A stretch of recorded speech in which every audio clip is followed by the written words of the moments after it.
Se não sabe como e onde guardar a sua massa, se a sua massa por acaso está muito mole ou muito dura, ou se tem alguma dificuldade no processo de secagem e não sabe muito bem onde é que há de colocar para a peça secar. Se estiver numa destas situações, já sabe, assista ao vídeo até ao final, vamos ter muitas dicas boas para quem está a começar.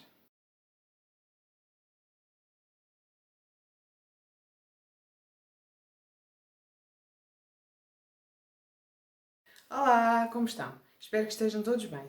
Eu sou a Sandy Velez e sou artesana da Cor by Sandy Velez, onde crio todo o tipo de peças em biscuit. Se quiserem ver os meus trabalhos, vou deixar os contactos na descrição do vídeo. Sejam muito bem-vindos ao canal Mãos no Biscuit. Hoje vamos ter uma aula de dicas. Vou falar um pouquinho sobre 4 pontos muito importantes no biscuit. Primeiro, a conservação da massa. Segundo, o tingimento e a pintura. Terceiro, a modelagem. E, por fim, a secagem. Assistam até ao final do vídeo porque vou dar muitas dicas úteis para começarem já a pô-las em prática.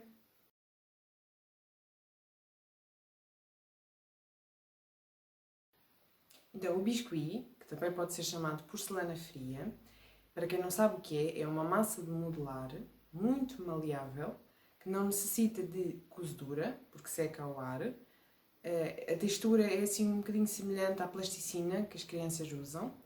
É uma massa que é composta por amido de milho, que é a farinha maisena, cola branca e conservantes.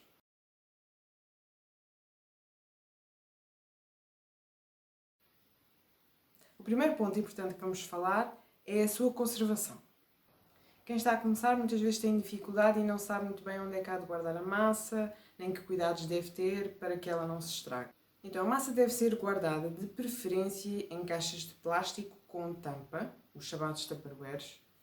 Pode ser qualquer tipo de tupperware, desde que fique bem fechado e que não tenha nenhuma entrada de ar. Quando compramos as massas já vêm dentro de um saquinho que permite que elas não sequem.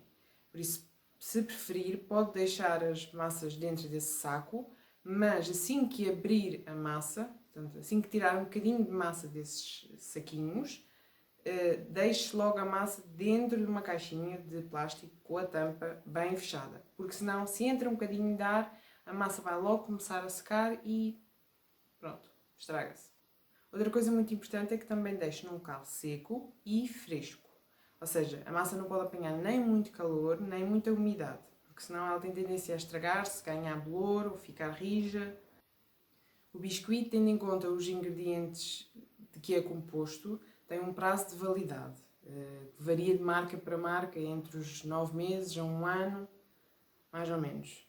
Conseguem ver esse prazo de validade nas embalagens quando compram. Normalmente vem a data de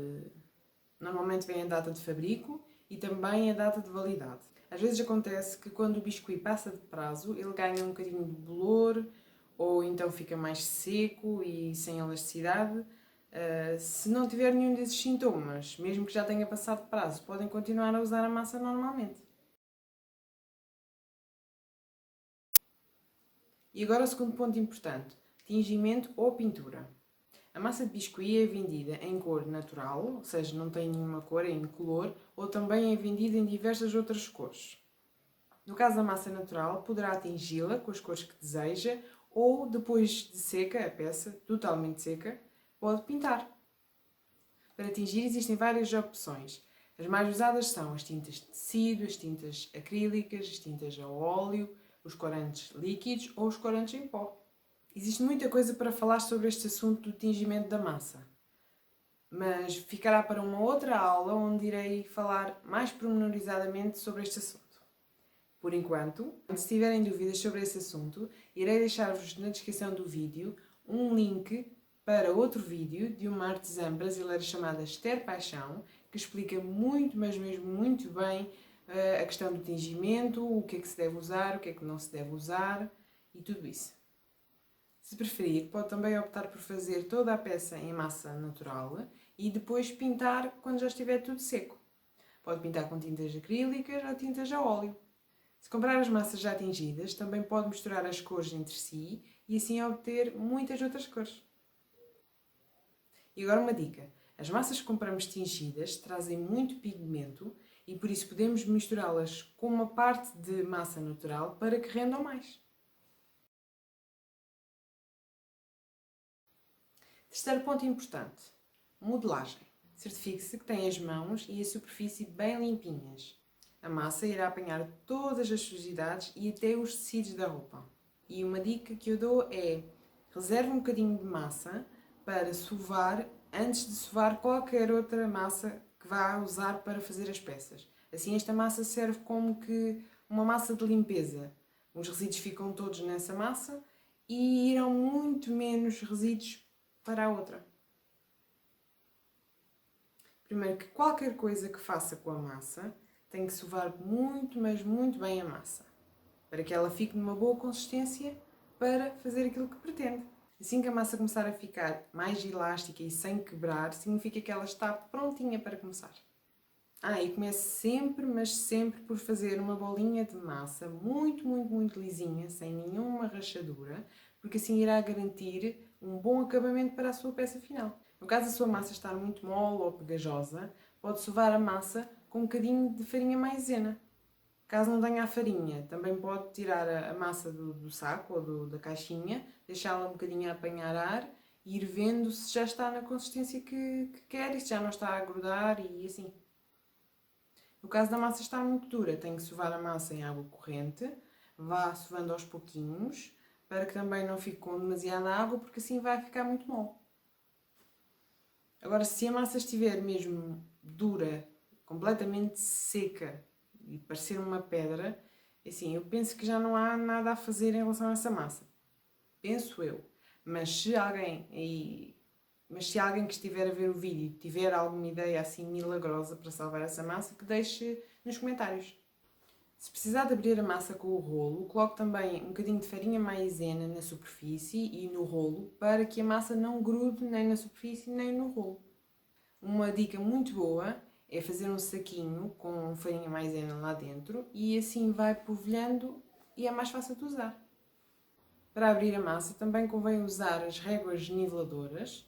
Se não tiver réguas niveladoras, eu já ensinei nos outros vídeos, pode usar paus de gelado, vários paus de gelado para fazer os tamanhos que quiser, que é para a massa, quando abrir a massa, ela ficar toda na mesma espessura, não ficar umas partes mais altas ou mais baixas, e sim fica perfeitinho. No caso dos moldes e dos cortadores, aconselho que coloquem um bocadinho de óleo de bebê ou então de vaselina, que é para a massa não grudar nem no molde nem no cortador e assim sair mais fácil de ambos. Também tenho uma dica muito boa que é pegarem numa esponja e embeberem a esponja em óleo e deixarem dentro de uma caixinha e assim sempre que precisarem de cortar alguma coisa com os cortadores, passam o cortador nessa esponjinha e é mais fácil. E para além da massa não ficar agarrada ao cortador, também vão aparecer muito menos rebarbas do corte. E uma coisa muito importante, ao fazerem as vossas peças têm que ter atenção aos tamanhos das partes que estão a fazer, porque a massa quando seca encolhe cerca de 30% e portanto como têm que fazer a peça por etapas e deixar secar, têm que ter atenção aos tamanhos das peças para não ficarem desproporcionais. E agora o último ponto e talvez o mais importante de todos, que é a secagem das peças. O processo de secagem varia conforme o tipo de peça que façam. E claro, também varia conforme a região onde moram, a temperatura que está em vossa casa e, claro, da consistência do estado em que a massa está quando estão a modelar. Na primavera e no verão, a massa seca muito mais rápido porque o tempo está mais quente e mais seco. Logo, é muito bom para a massa secar, ela seca muito rápido assim. Já no outono e no inverno, como às vezes está muito frio e às vezes chove, a massa tem tendência para demorar mais tempo a secar, principalmente se estiver a chover, se tiver aquela umidade no ar, vai demorar muito mais tempo a secar. Às vezes perguntam-me o tempo de secagem das peças, mas é um bocadinho difícil de dizer assim tempos exatos, porque lá está, varia conforme muita coisa.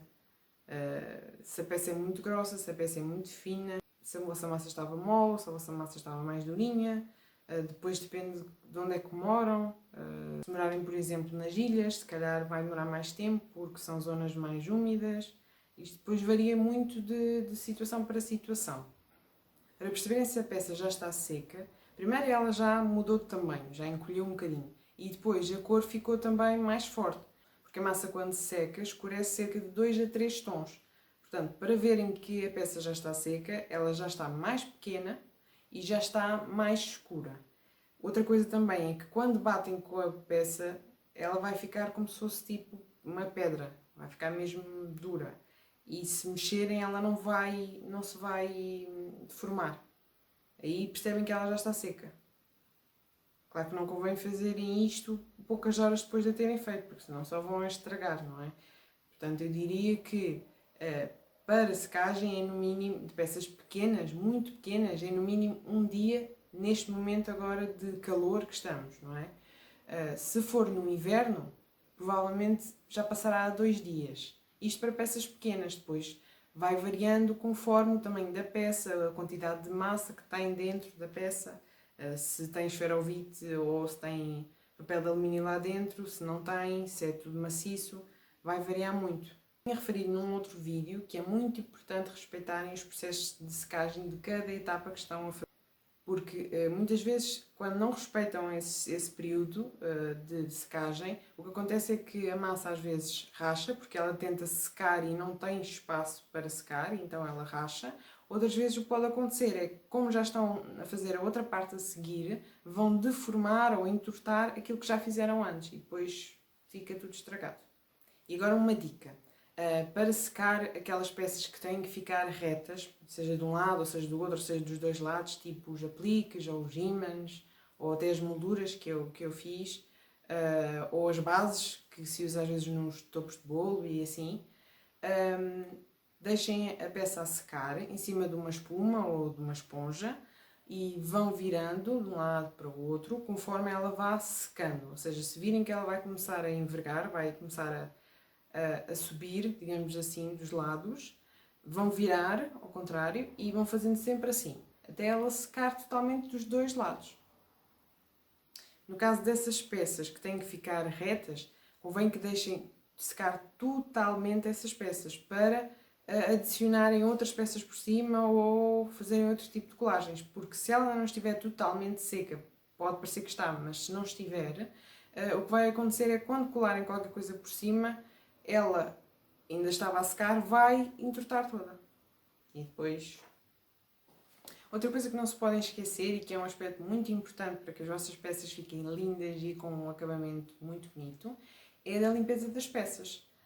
Assim que acabarem as peças, têm que ver se tem sujidade, provavelmente tem porque fica sempre qualquer coisinha, e passarem um cotonetezinho molhado em todas as partes da peça, para ela não ficar com nenhum tipo de sujidade, porque assim vão mostrar que são bons profissionais e que aquilo que estão a vender tem um bom acabamento. Essa limpeza da peça convém ser feita antes das pinturas e dos sombreamentos, porque não convém estar a pintar ou a sombrear partes que estão sujas, porque senão vão ter que limpar 2 vezes e não... Espero que estas informações e dicas sejam úteis para vocês. Se tiverem alguma dúvida ou se tiverem outras dicas também, podem deixar nos comentários. Quero convidar-vos também a assistir outro vídeo que eu tenho aqui no canal que complementa um bocadinho este, que se chama 7 erros que os iniciantes cometem. Eu vou deixar o link para este vídeo na descrição deste vídeo. Obrigada por assistirem ao vídeo, espero que tenham gostado.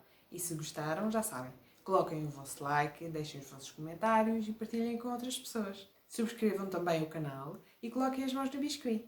Desejo um dia cheio de cor. Até já!